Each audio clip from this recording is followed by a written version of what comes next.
ஐஸ்வர்யா கருத்தரித்தல் மையங்களில் ஜனவரி 30 முதல் பிப்ரவரி 5 வரை இலவச ஆலோசனை மற்றும் சிகிச்சைகளில் மாபெரும் சிறப்பு சலுகை.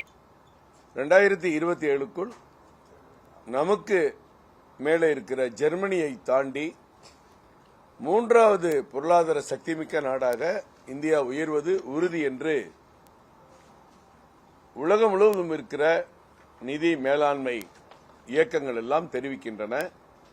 அந்த அளவிற்கு வளர்ச்சி அடைந்திருக்கிற இந்த பாரதம் முழுமையாக வளர்ச்சியடைந்த பாரதமாக மாற வேண்டும் என்பதுதான் பாரத பிரதமர் நரேந்திர மோடி அவருடைய நோக்கம், லட்சியம்.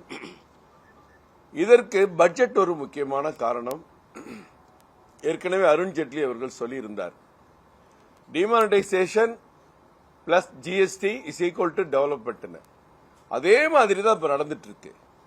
பண மதிப்பிழப்பு, ஜிஎஸ்டி, இப்ப நாட்டினுடைய வளர்ச்சி ஜெட் வேகத்தில் போயிட்டு இருக்கு, வந்தே பாரத் மாதிரி.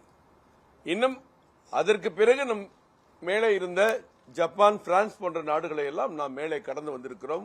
இங்கிலாந்து நாட்டை கடந்து வந்திருக்கிறோம். அடுத்து ஜெர்மனி நமது இலக்கு. இதற்கெல்லாம் காரணம் அடிப்படையில் நமது பட்ஜெட் என்பது நிச்சயமான உண்மை. அந்த பட்ஜெட் நாளை தினம் வெளிவர இருக்கிறது. நாடே எதிர்பார்த்து கொண்டிருக்கிறது. உலகமே இந்திய பட்ஜெட்டை எதிர்பார்த்து கொண்டிருக்கிறது. அமெரிக்க அதிபர் டிரம்ப் போன்றவர்கள் எத்தனை வரிகளை கூடுதலாக விதித்தாலும் இந்தியா அதை தாண்டி கடந்து போகும் என்பதை கடந்த 4 மாதமாக நாம் நிரூபித்திருக்கிறோம்.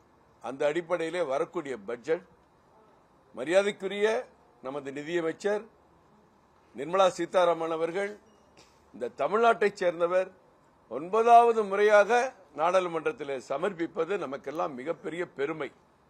அந்த பட்ஜெட்டை தமிழகத்தில் மூலை முடுக்குகளில் எல்லாம் கொண்டு செல்ல நமது தேசிய செயற்குழு உறுப்பினர் அண்ணன் எச். ராஜா அவர்களுடைய தலைமையிலே ஒரு குழு அமைக்கப்பட்டிருக்கிறது.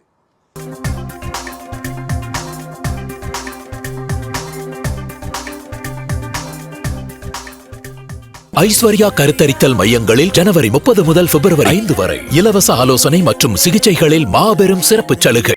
பிளே ஸ்டோர் மற்றும் ஆப் ஸ்டோரில் இருந்து பாலிமர் செயலியை QR கோடு மூலம் பதிவிறக்கம் செய்யுங்கள். செய்திகளை உடனுக்குடன் பெறுங்கள்.